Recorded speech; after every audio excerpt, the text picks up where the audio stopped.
Fadi TV yo jinkwaniriza kadi kano ngina kusaba subscribing eno bagita Fadi TV yo jimbane updates ezina value buli kade buli sangina kusaba liking commenting ate o subscribing ku Fadi TV yuji muna twani updates ezina value buli kade buli saa buli naku buli dakika twani updates ezina value ensonga za Evelyn Lagu sichakutte wansi ne bagujjukira waisewo kebbanga Evelyn Lagu bakansolinga konsati yali ategese kadina ke yali ategese naku z'omwezi nga 3 ye wiki ewedde olunaku olwokutaano ndowooza tuwezezza wiki bukyanga bakansolinga konsati Bambi yali ino okubaawo ku lunaku olwa Mother's Day naku z'omwezi 3 omwezi guno ogw'omukaaga gwennyini Evelyn Lagu olunaku lweggulo yavuddeyo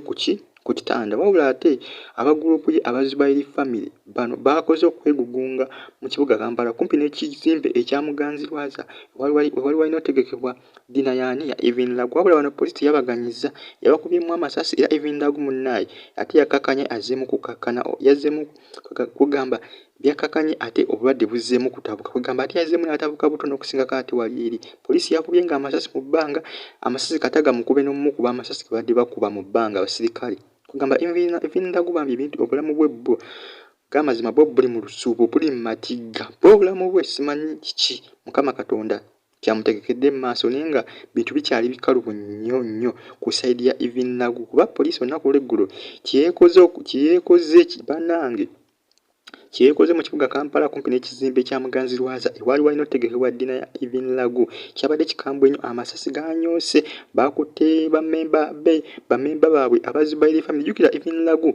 yali memba wa Kiwazubairi family kati bonna bana bamemba basinga babakutte abamu bakosebwa n'okukosebwa abamu bakuluddwa kwegamba byo byongera kutabuka buli ssaawa ekivulu bakiggala kwegamba Evelyn Lagu alinganga alina Bambi oba kiki oba alina amutambulirako oba alina muntu amufuuyira mmindi oba kiki yeebuuza mukazi wadde ekyokola kitegeera ebizibu bimususeeko yenna akozza ggwawo Evelyn Lagu obulwadde bumuluma ebisi yasitula kuba kale omukyalo simanyi lwaki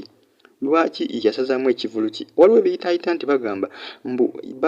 baali bannasente baali babuzizaako ku ssente ez'okusasula ekifo obukadde 5 mbu era omukyalo ono bwe bamuwaliza okuleka nga abalemesa okutegeka ekivulu kyabwe mu kifo kye kwabo baali bateesa ne bamugamba munnaaye katukuweeko afu obutano tujja bukuwa nga tuyingiza abantu tujja bukuwa nga abantu bazze nga baweze nga tuzikoze tujja zikuwa nga katusoke tukuweeko afu naye omukyala yagaana naye nga tekikyali kibi kye baali bakoze kuba okusooka okumuwaako afu kiba kiraga nti bajja muwa n'essente zijja okukola ki ezijja okudda kusa nga baali bamusasulako wadde afu wadde n'akamu ofundako naye nga baali basuse ne bamuwaako afu bamugamba tugenda kuwa afu endala katusooke tutegeke abantu bakole ki abantu bayingire afu ogenda kukola ki kugifuna n'agamba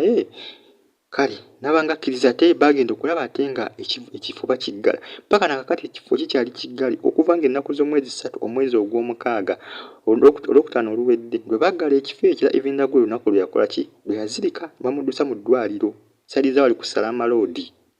mpaka nakakati ekifo kikyali kiggale ekyawali ku muganzirwaza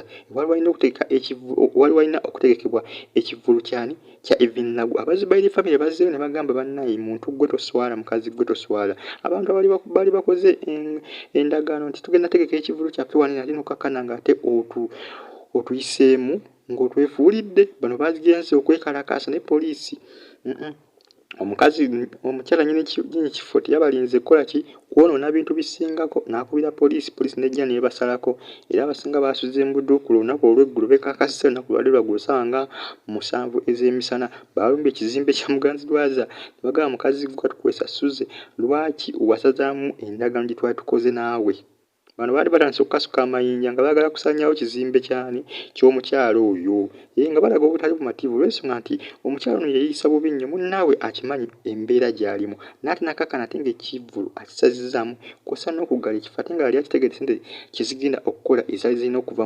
mu ddiini eyo gye baali bategese oba ekivulu kyabwe kye baali bategese baakizizzaako Bambi okwekalakasa naye poliisi yabaganyizza yabayodde oluyoola abamu ne bakuba emiggo abamu ne bawalula amasasi ne ganyooka mu bbanga Evelyn Lagu kati amasasi gamukwate Asimatuuse amasasi mukazi wattu Asimatuuse amasasi mukazi wattu kwegamba kati Evelyn Lagu ye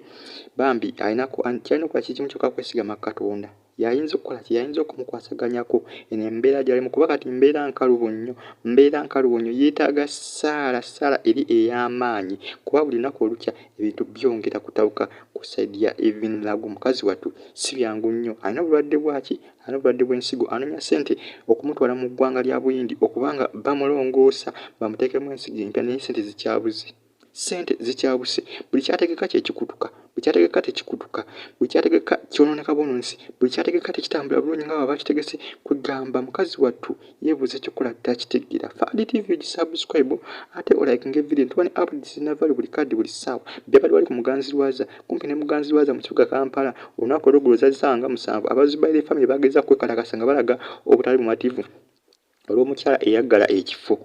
Evelyn Lagu yali alina okuteeka ddiina ye ennaku z'omwezi 3 omwezi ogw'omukaaga wabula poliisi teyabaganyiza bano yabayodde bonna ne ssekuyoola yenna era abasinga baasuze mu ddukulu abamu baatwaliddwa ku bitanda olw'ensonga nti baakuluddwa nga babakwata baanuubuse abamu baamenyese amasasi Gannyoose Evelyn Lagu kati bamukuba amasasi gwegamba ekyabadde ku muganzirwaza olunaku olw'eggulo naye nga babadde balaga obutali bumativu badde balumbye ekifo ky'omukyala ono babyeko kye bakola olw'ensonga nti yasazaamu endagaano gye baali bakoze ey'okutegeka ddiina mu kifo ki ate n'akiggala bugazi nga tayogedde ensonga lwaki yali akigadde Fadi TV subscribe like nga commentinga ate osharinga evidiyo ntumetenga mu vidiyo n'abezzeeko mweraba